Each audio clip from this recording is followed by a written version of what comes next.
ನಮಸ್ಕಾರ ಸ್ನೇಹಿತರೆ, Kannada jobs corner YouTube ಚಾನೆಲ್ಗೆ ಎಲ್ಲರಿಗೂ ಸ್ವಾಗತ. ಕರ್ನಾಟಕ ಅರಣ್ಯ ಇಲಾಖೆಯಲ್ಲಿ ವಿವಿಧ ಹುದ್ದೆಗಳ ನೇಮಕಾತಿಗೆ ಸಂಬಂಧಪಟ್ಟಂತೆ ಅರ್ಜಿಗಳನ್ನು ಆಹ್ವಾನಿಸಲಾಗಿರುವಂತದ್ದು. ಇನ್ನು ಯಾವ್ಯಾವ ಹುದ್ದೆಗಳಿವೆ, ಎಷ್ಟೆಷ್ಟು ಹುದ್ದೆಗಳು ಖಾಲಿ ಇರುವಂತದ್ದು, ಏಜ್ ಲಿಮಿಟ್, ಎಜುಕೇಶನಲ್ ಕ್ವಾಲಿಫಿಕೇಶನ್ ಹಾಗೂ ಸೆಲೆಕ್ಷನ್ ಪ್ರೊಸೀಜರ್ ಬಗ್ಗೆ ಈ ಒಂದು ವಿಡಿಯೋದಲ್ಲಿ ಮುಂದೆ ನೋಡ್ತಾ ಹೋಗೋಣ. ನಮ್ಮ ಚಾನೆಲ್ ಅನ್ನ ಯಾರಾದ್ರೂ ಹೊಸದಾಗಿ ನೋಡ್ತಾ ಇದ್ರೆ ಸಬ್ಸ್ಕ್ರೈಬ್ ಮಾಡಿ ಹಾಗೂ ಪಕ್ಕದಲ್ಲೇ ಇರುವಂತಹ ಬೆಲ್ ಬಟನ್ ಅನ್ನು ಕ್ಲಿಕ್ ಮಾಡಿ. ಕರ್ನಾಟಕ ಅರಣ್ಯ ಇಲಾಖೆಯಲ್ಲಿ 750 ಅರಣ್ಯ ವೀಕ್ಷಕ ಹುದ್ದೆಗಳ ಒಂದು ನೇಮಕಾತಿಗೆ ಸಂಬಂಧಪಟ್ಟಂತೆ ಅರ್ಜಿಗಳನ್ನ ಆಹ್ವಾನಿಸಲಾಗಿರುವಂತದ್ದು. ಇನ್ನು ಯಾವ್ಯಾವ ವಿಭಾಗಗಳಲ್ಲಿ ಎಷ್ಟೆಷ್ಟು ಹುದ್ದೆಗಳು ಖಾಲಿ ಇದೆ ಅಂತ ನೋಡ್ತಾ ಹೋಗೋದಾದ್ರೆ, ಮೊದಲನೇದಾಗಿ ಬೆಂಗಳೂರು ಸರ್ಕಲ್ ನಲ್ಲಿ ಬೆಂಗಳೂರು ನಗರ ವಿಭಾಗದಲ್ಲಿ ನಾನ್ HK ವಿಭಾಗದಲ್ಲಿ 12 ಹುದ್ದೆಗಳು ಖಾಲಿ ಇರುವಂತದ್ದು. ಬೆಂಗಳೂರು ಗ್ರಾಮಾಂತರ ವಿಭಾಗದಲ್ಲಿ 8 ಹುದ್ದೆಗಳು ಖಾಲಿ ಇದೆ. ರಾಮನಗರ ವಿಭಾಗದಲ್ಲಿ 15 ಹುದ್ದೆಗಳು ಖಾಲಿ ಇದೆ. ಕೋಲಾರ ವಿಭಾಗದಲ್ಲಿ 13 ಹುದ್ದೆಗಳು ಖಾಲಿ ಇರುವಂತದ್ದು. ಚಿಕ್ಕಬಳ್ಳಾಪುರ ವಿಭಾಗದಲ್ಲಿ 4 ಹುದ್ದೆಗಳು ಖಾಲಿ ಇದೆ. ಬನ್ನೇರುಘಟ್ಟ ರಾಷ್ಟ್ರೀಯ ಉದ್ಯಾನವನದಲ್ಲಿ 18 ಹುದ್ದೆಗಳು ಖಾಲಿ ಇದೆ. ಹೀಗೆ ಬೆಂಗಳೂರು ಸರ್ಕಲ್ ನಲ್ಲಿ ನಾನ್ HK ವಿಭಾಗದಲ್ಲಿ ಒಟ್ಟು 70 ಹುದ್ದೆಗಳು ಖಾಲಿ ಇರುವಂತದ್ದು. ಇನ್ನು ಬೆಳಗಾವಿ ಸರ್ಕಲ್ ನಲ್ಲಿ ನೋಡೋದಾದ್ರೆ ನಾನ್ HK ವಿಭಾಗದಲ್ಲಿ 42 ಹುದ್ದೆಗಳು ಖಾಲಿ ಇದೆ. ಇನ್ನು ಬಳ್ಳಾರಿ ಸರ್ಕಲ್ ನಲ್ಲಿ ನಾನ್ HK ವಿಭಾಗದಲ್ಲಿ 17 ಹಾಗೂ HK ವಿಭಾಗದಲ್ಲಿ 46 ಹುದ್ದೆಗಳು ಖಾಲಿ ಇದೆ. ಇನ್ನು ಚಾಮರಾಜನಗರದಲ್ಲಿ ನಾನ್ HK ವಿಭಾಗದಲ್ಲಿ 169 ಹುದ್ದೆಗಳು ಖಾಲಿ ಇರುವಂತದ್ದು. ಹೀಗೆ ಉಳಿದಂತ ಜಿಲ್ಲೆಗಳಿಗೆ ಸಂಬಂಧಪಟ್ಟಂತೆ HK ಹಾಗೂ ನಾನ್ HK ವಿಭಾಗಗಳಲ್ಲಿ ಖಾಲಿ ಇರುವಂತಹ ಹುದ್ದೆಗಳ ಬಗ್ಗೆ ಇಲ್ಲಿ ನೋಟಿಫಿಕೇಶನ್ ನಲ್ಲಿ ಎಲ್ಲಾ ಮಾಹಿತಿಯನ್ನ ಡೀಟೇಲ್ ಆಗಿ ನೀಡಲಾಗಿರುವಂತದ್ದು. ಒಟ್ಟಾರೆ 13 ಸರ್ಕಲ್ಗಳಲ್ಲಿ ನಾನ್ HK ವಿಭಾಗದಲ್ಲಿ 700 ಹಾಗೂ HK ವಿಭಾಗದಲ್ಲಿ ಒಟ್ಟು 50 ಹುದ್ದೆಗಳು ಖಾಲಿ ಇರುವಂತದ್ದು. ಇನ್ನು ಅರ್ಜಿಯನ್ನ ಸಲ್ಲಿಸುವಂತ ವಿಧಾನದ ಬಗ್ಗೆ ನೋಡೋದಾದ್ರೆ, ಅಭ್ಯರ್ಥಿಗಳು ಆನ್ಲೈನ್ ಮೂಲಕ ಅರ್ಜಿಗಳನ್ನ ಸಲ್ಲಿಸಬೇಕು. aranya.gov.in ಈ ಒಂದು ವೆಬ್ಸೈಟ್ ಮೂಲಕ ಅಭ್ಯರ್ಥಿಗಳು ಆನ್ಲೈನ್ ಮೂಲಕ ಅರ್ಜಿಗಳನ್ನ ಸಲ್ಲಿಸಬೇಕು. ಇನ್ನು ಅರ್ಜಿಗಳನ್ನ ಸಲ್ಲಿಸಲು ಪ್ರಾರಂಭ ದಿನಾಂಕವನ್ನ ನೋಡೋದಾದ್ರೆ 1/8/2026 ರಿಂದ 31/8/2026 ಒಳಗೆ ಅರ್ಜಿಗಳನ್ನ ಸಲ್ಲಿಸಬೇಕಾಗಿರುವಂತದ್ದು. ಇನ್ನು ಅಪ್ಲಿಕೇಶನ್ ಫೀಸ್ ಬಗ್ಗೆ ನೋಡ್ತಾ ಹೋಗೋದಾದ್ರೆ, ಸಾಮಾನ್ಯ ವರ್ಗ category 2A, 2B, 3A, 3B ಗೆ ಸೇರಿದಂತಹ ಅಭ್ಯರ್ಥಿಗಳಿಗೆ, ಪುರುಷ ಅಭ್ಯರ್ಥಿಗಳಾದ್ರೆ 200 ರೂಪಾಯಿ ಅಪ್ಲಿಕೇಶನ್ ಫೀಸ್ ಇರುವಂತದ್ದು. ಮಹಿಳಾ ಅಭ್ಯರ್ಥಿಗಳು ಹಾಗೂ ತೃತೀಯ ಲಿಂಗದ ಅಭ್ಯರ್ಥಿಗಳಿಗೆ 100 ರೂಪಾಯಿ ಅಪ್ಲಿಕೇಶನ್ ಫೀಸ್ ಇರುವಂತದ್ದು. ಇನ್ನು ಪರಿಶಿಷ್ಟ ಜಾತಿ, ಪರಿಶಿಷ್ಟ ಪಂಗಡ ಮತ್ತು ಕ್ಯಾಟಗರಿ 1 ಗೆ ಸೇರಿದಂತಹ ಅಭ್ಯರ್ಥಿಗಳಿಗೆ, ಪುರುಷ ಅಭ್ಯರ್ಥಿಗಳಿಗೆ 100 ರೂಪಾಯಿ ಅಪ್ಲಿಕೇಶನ್ ಫೀಸ್ ಇರುತ್ತದೆ.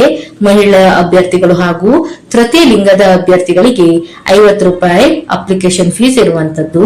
ಇನ್ನು ಅಭ್ಯರ್ಥಿಗಳು ಅಪ್ಲಿಕೇಶನ್ ಫೀಸ್ ಅನ್ನ ಆನ್ಲೈನ್ ಮುಖಾಂತರ ಪೇಮೆಂಟ್ ಅನ್ನ ಮಾಡಬೇಕು. ಅಂದರೆ debit card, credit card, internet banking, UPI payment, NEFT ಹೀಗೆ ಆನ್ಲೈನ್ ಮೂಲಕ ಅಪ್ಲಿಕೇಶನ್ ಫೀಸ್ ಅನ್ನ ಪೇಮೆಂಟ್ ಮಾಡಬೇಕು. ಇನ್ನು ಅಭ್ಯರ್ಥಿಗಳು ಆಫ್ಲೈನ್ ಮೂಲಕ ಸಹ ಅಪ್ಲಿಕೇಶನ್ ಫೀಸ್ ಅನ್ನ ಪೇಮೆಂಟ್ ಮಾಡಬಹುದಾಗಿರುವಂತದ್ದು. State Bank of India, Canara Bank, Union Bank of India ಹಾಗೂ ಸೆಂಟ್ರಲ್ ಬ್ಯಾಂಕ್ ಆಫ್ ಇಂಡಿಯಾದ ಮೂಲಕ ಅಭ್ಯರ್ಥಿಗಳು ಆಫ್ಲೈನ್ ಮೂಲಕ ಅಪ್ಲಿಕೇಶನ್ ಫೀಸ್ ಅನ್ನ ಪೇಮೆಂಟ್ ಮಾಡಬಹುದಾಗಿರುತ್ತದೆ. ಇನ್ನು ವೇತನ ಶ್ರೇಣಿಯ ಬಗ್ಗೆ ನೋಡ್ತಾ ಹೋಗೋದಾದ್ರೆ, ಈ ಒಂದು ಹುದ್ದೆಗಳಿಗೆ ಆಯ್ಕೆಯಾದಂತಹ ಅಭ್ಯರ್ಥಿಗಳಿಗೆ ಪ್ರತಿ ತಿಂಗಳು 27,500 ರಿಂದ 46,675 ವೇತನವನ್ನ ನೀಡಲಾಗುವಂತದ್ದು. ಇನ್ನು ಎಜುಕೇಶನಲ್ ಕ್ವಾಲಿಫಿಕೇಶನ್ ಬಗ್ಗೆ ನೋಡ್ತಾ ಹೋಗೋದಾದ್ರೆ, SSLC ಪೂರ್ಣಗೊಂಡಂತಹ ಅಭ್ಯರ್ಥಿಗಳು ಈ ಒಂದು ಹುದ್ದೆಗಳಿಗೆ ಅರ್ಜಿಗಳನ್ನ ಸಲ್ಲಿಸಬಹುದಾಗಿರುವಂತದ್ದು. ಇನ್ನು ಏಜ್ ಲಿಮಿಟ್ ಬಗ್ಗೆ ನೋಡೋದಾದ್ರೆ, ಕನಿಷ್ಠ 18 ವರ್ಷ ಪೂರ್ಣಗೊಂಡಂತಹ ಎಲ್ಲಾ ಅಭ್ಯರ್ಥಿಗಳು ಅರ್ಜಿಗಳನ್ನ ಸಲ್ಲಿಸಬಹುದಾಗಿದೆ. ಇನ್ನು ಸಾಮಾನ್ಯ ವರ್ಗದ ಅಭ್ಯರ್ಥಿಗಳು ಗರಿಷ್ಠ 30 ವರ್ಷದವರೆಗೆ ಅರ್ಜಿಗಳನ್ನ ಸಲ್ಲಿಸಬಹುದು. ಇನ್ನು category 2A 2B 3A 3B ಅಭ್ಯರ್ಥಿಗಳು ಗರಿಷ್ಠ 32 ವರ್ಷದವರೆಗೆ ಅರ್ಜಿಗಳನ್ನ ಸಲ್ಲಿಸಬಹುದಾಗಿರುವಂತದ್ದು. ಇನ್ನು ಪರಿಶಿಷ್ಟ ಜಾತಿ, ಪರಿಶಿಷ್ಟ ಪಂಗಡ ಹಾಗೂ ಕೆಟಗರಿ 1 ಅಭ್ಯರ್ಥಿಗಳು 33 ವರ್ಷದವರೆಗೆ ಅರ್ಜಿಯನ್ನ ಸಲ್ಲಿಸಬಹುದು. ಇನ್ನು ಮಾಜಿ ಸೈನಿಕ ಅಭ್ಯರ್ಥಿಗಳು ಹಾಗೂ ಅರಣ್ಯ ಪ್ರೇರಕರಿಗೂ ಸಹ ಏಜ್ ಲಿಮಿಟ್ ಅಲ್ಲಿ ರಿಲ್ಯಾಕ್ಸೇಷನ್ ಅನ್ನ ನೀಡಲಾಗಿರುವಂತದ್ದು. ಇನ್ನು ಸೆಲೆಕ್ಷನ್ ಪ್ರೊಸೀಜರ್ ಬಗ್ಗೆ ನೋಡ್ತಾ ಹೋಗೋದಾದ್ರೆ, ಅಭ್ಯರ್ಥಿಗಳು SSLC ಪಡೆದುಕೊಂಡಿರುವಂತಹ ಅಂಕಗಳ ಆಧಾರದ ಮೇಲೆ 1:20 ಅಂದರೆ ಒಂದು ಹುದ್ದೆಗೆ 20 ಅಭ್ಯರ್ಥಿಗಳಂತೆ ಫಿಸಿಕಲ್ ಸ್ಟ್ಯಾಂಡರ್ಡ್ ಟೆಸ್ಟ್ ಗೆ ಕರೆಯಲಾಗುವಂತದ್ದು. ಈ ಒಂದು ಟೆಸ್ಟ್ ನಲ್ಲಿ ಕ್ವಾಲಿಫೈ ಆದಂತಹ ಅಭ್ಯರ್ಥಿಗಳನ್ನ ಫಿಸಿಕಲ್ ಎಂಡೂರೆನ್ಸ್ ಟೆಸ್ಟ್ ಹಾಗೂ ಫಿಸಿಕಲ್ ಎಫಿಷಿಯನ್ಸಿ ಟೆಸ್ಟ್ ಗೆ ಕರೆಯಲಾಗುತ್ತದೆ. ಇನ್ನು ಫಿಸಿಕಲ್ ಸ್ಟ್ಯಾಂಡರ್ಡ್ ಟೆಸ್ಟ್ ಬಗ್ಗೆ ನೋಡ್ತಾ ಹೋಗೋದಾದ್ರೆ, ಪುರುಷ ಅಭ್ಯರ್ಥಿಗಳು ಕನಿಷ್ಠ 163 ಸೆಂಟಿಮೀಟರ್ ಹೈಟ್ ಅನ್ನ ಹೊಂದಿರಬೇಕು. ಇನ್ನು ಅರಣ್ಯ, ಬುಡಕಟ್ಟು, ಪರಿಶಿಷ್ಟ ಪಂಗಡದ ಅಭ್ಯರ್ಥಿಗಳು 152 ಸೆಂಟಿಮೀಟರ್ ಹೈಟ್ ಅನ್ನ ಹೊಂದಿರಬೇಕು.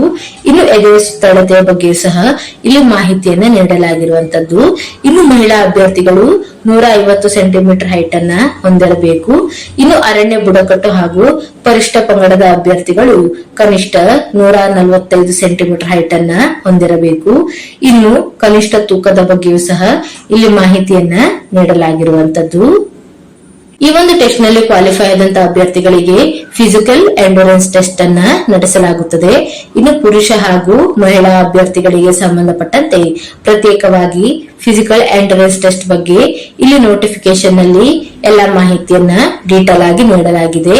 ಇನ್ನು ಈ ಒಂದು ಟೆಸ್ಟ್ ನಲ್ಲಿ ಕ್ವಾಲಿಫೈ ಆದಂತಹ ಅಭ್ಯರ್ಥಿಗಳಿಗೆ ಫಿಸಿಕಲ್ ಎಫಿಷಿಯನ್ಸಿ ಟೆಸ್ಟ್ ಗೆ ಕರೆಯಲಾಗುವಂತದ್ದು.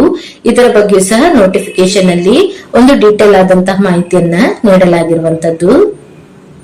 ಇನ್ನು ಈ ಒಂದು ಹುದ್ದೆಗೆ ಆಯ್ಕೆಯಾದಂತಹ ಅಭ್ಯರ್ಥಿಗಳಿಗೆ ಪ್ರಾರಂಭದಲ್ಲಿ 6 ತಿಂಗಳ ಕಾಲ ವೃತ್ತಿ ಬುನಾದಿ ತರಬೇತಿಯನ್ನ ನೀಡಲಾಗುವಂತದ್ದು. ಇನ್ನು 36 ತಿಂಗಳುಗಳ ಕಾಲ ಪರೀಕ್ಷಾರ್ಥ ಅವಧಿ ಇರುವಂತದ್ದು.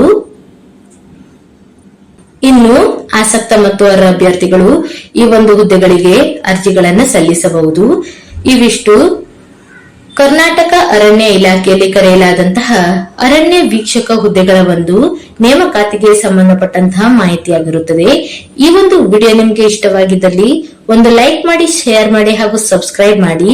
ಜೊತೆಗೆ ಪಕ್ಕದಲ್ಲಿರುವಂತಹ ಬೆಲ್ ಬಟನ್ ಅನ್ನು ಕ್ಲಿಕ್ ಮಾಡಿ.